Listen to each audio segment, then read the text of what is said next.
It is 98.7 The Coast, WCZT.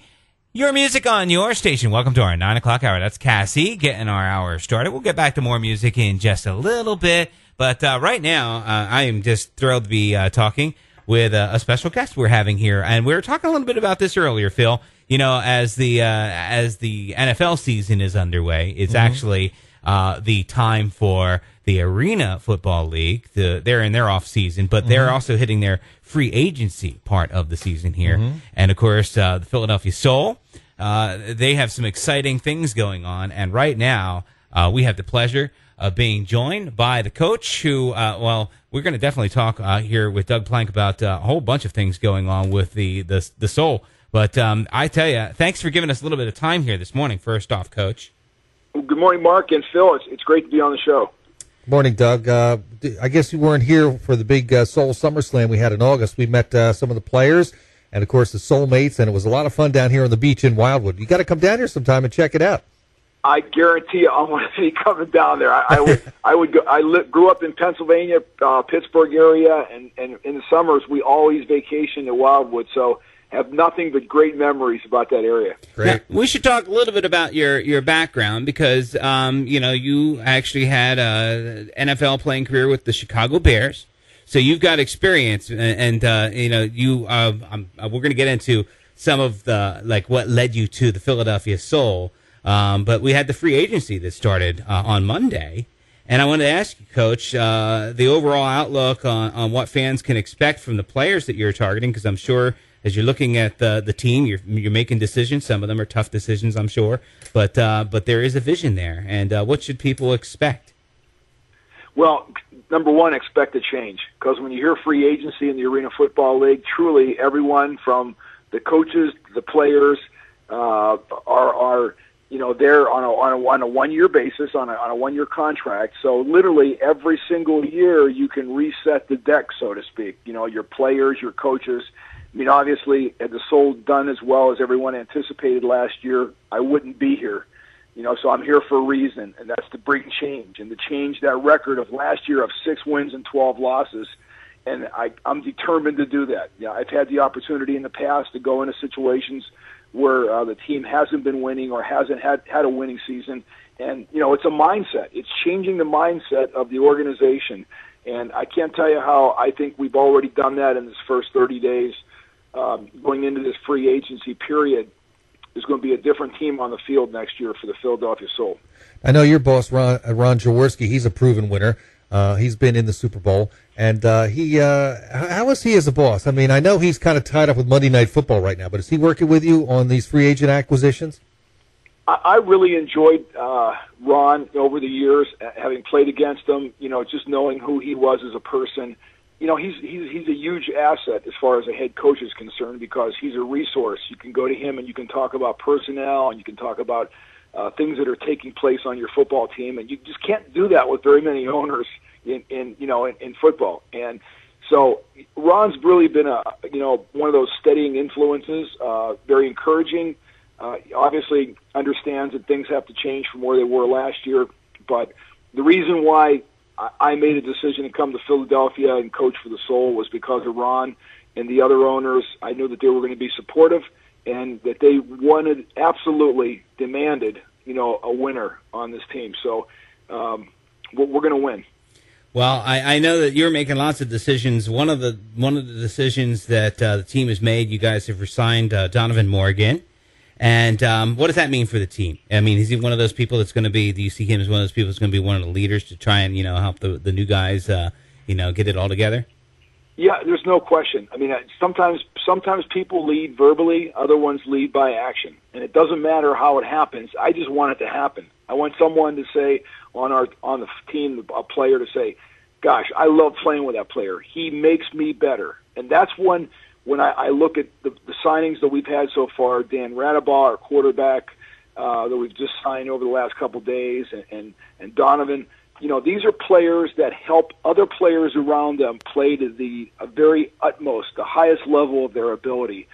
I keep thinking about one guy I played with in Chicago with the Bears, Jim McMahon, the quarterback. And Jim never could throw the ball the furthest or whatever, wasn't the tallest, but he was an incredible person and an athlete in that he allowed everyone else around him to really play loose and play well and hard and improve their abilities. And that's the kind of players that we want. We want guys that are going to go out there and give everything they've got and be examples for each other.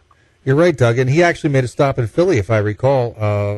McMahon, he was quite a character. Yeah, and here's what I'm saying. Football is too hard of an activity. It's too hard of a sport not to have fun. Mm-hmm. I played for very disciplinary coaches. Woody Hayes at Ohio State, really? Mike Ditka, oh my and goodness, Buddy Ryan. And that's like the Mount Rushmore of tough coaches. I'm telling you. Wow. Well, I'm just saying you couldn't be in the military and ask for more difficult, demanding individuals. So does that mean that you're demanding? Are you demanding like that? Do you incorporate what they did to what you do as a coach? Well, you know what? It's one of those things. They say when you learn from other coaches, you learn what to do and what not to do. Mm-hmm. And as a player, I know things that really intimidated me, especially when I was at Ohio State with Woody Hayes.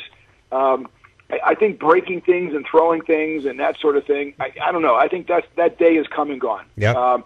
With the day, with the world of social media and being able to take pictures of things, you can't break a bunch of things now, and you can't hit a bunch of people without somebody putting it on the internet, which means, your time there is going to be rather short.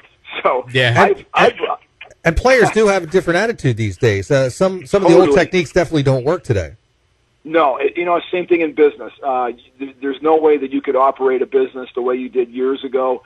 And so I think it's more challenging, but, now all of a sudden you have to take that discipline that you use maybe with your forearm, and you have to put it, use it through words and influence people. And that's why I love the Arena Football League right now, is because you can go from the worst team to the best team in 1 year because of this format.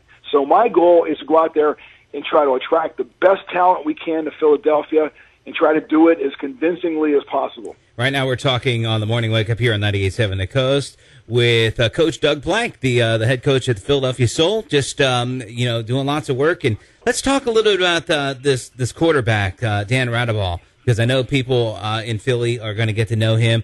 But what can you tell us about him, and what does he mean as you continue to sign free agents? Well, he's your prototypical quarterback, about 6'3", 220 pounds. He's played in Dallas the last 2 years, had success. They went to playoffs 1 year. But again, I'm going to try to put players around him that are going to, again, magnify his ability. One of the things, everyone thinks, oh, you're Mr. Defense, Mr. Defense. Well, the years that I coached in Atlanta for the 4 years, 3 of the 4 years we led the league in most yards, scoring, touchdown passes. I understand what scoring is. You can't play defense and not understand offense. And especially in the Arena Football League, you absolutely have to get that ball into the end zone. So we're not done yet. We're going to continue to keep trying to build, our offensive side of the football as well as the defensive side. So this is just the beginning. Can you send a quick note to the Eagles? Now, Coach, you know what? Honestly, I watched that game last week. Yeah. That was I pained like every other fan that watched that. And the good news is they're only one game out of first place. Yep. All the other teams are right there, just one game away. But who would have ever thought at the beginning of the season that the Eagles would be on the bottom of the division here after 3 weeks instead of at the top? But you know what? They got a lot of great players on that team. They got great coaching staff. And they got a history of being successful. So I wouldn't be too quick to get disappointed or discouraged with the Eagles just yet. Now, good point. There's 13 more games to go. Get over it, fans. Anyway, my point is, Doug, that you mentioned defense. Defense in your league, there's 60, 70 points scored in a game. What is a good number for you when you feel my defense has done a good job if I hold the team to X number of points? You know what? I tried to come to that decision one time. How many points would make me happy? I guess the bottom line is, even if it's 60 or 70 or maybe even 80, as long as you win. Now, it's hard for me as a defensive player to say that, but think about the Arena Football League different than because imagine the NFL field getting cut in half and having every offense start in midfield. Wow. You're gonna have, scoring is probably going to go up almost double what it is right now. So instead of thinking of stops because of the limitations on the defense and the advantages of the offense, think about turnovers, because turnovers are going to make the difference in the game. And they are becoming so much more important in college and the NFL now than they used to be back in the day when you used to run. Nobody runs anymore. Everybody's passing. And they're moving the ball, and more yards and more points are getting scored. But it's the teams that get the turnovers in any division that are going to end up winning. So I want guys that have the capacity to get turnovers.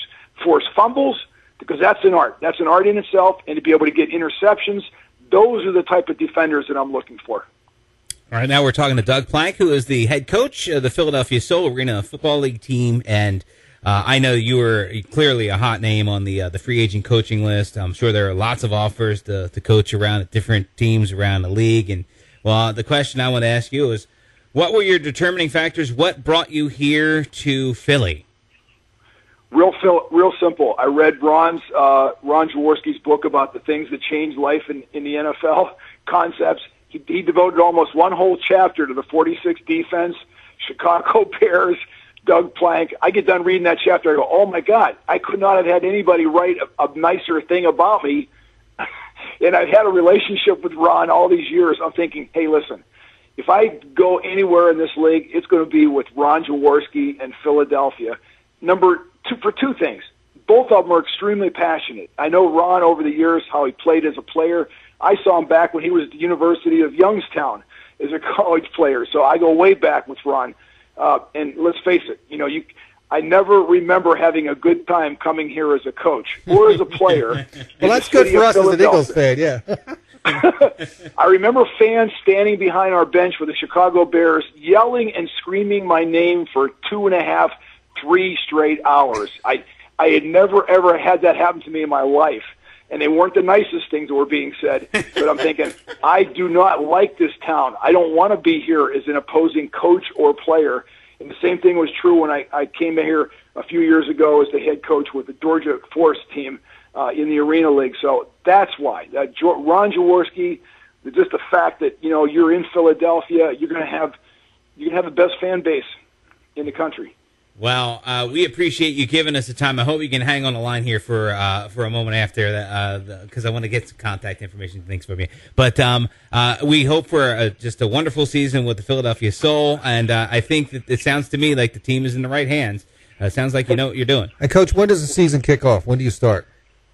We actually start the season in March.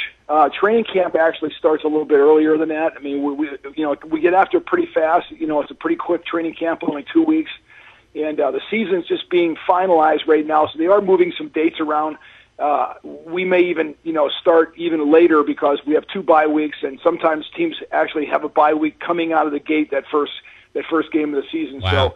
So, it's still being decided. But I'm so excited, honestly. This opportunity in Philadelphia to reload this football team. Everyone should be excited. Yeah, well, definitely. We're excited about it, and it sounds like it's going to be an exciting season for the Philadelphia Soul, and we can't wait to see what happens. Thank you so much for giving us a little time here this morning. Well, thanks for inviting me on the show. All right, we'll take a quick break, get a news update, and we'll be right back. You are listening to The Morning Wake Up.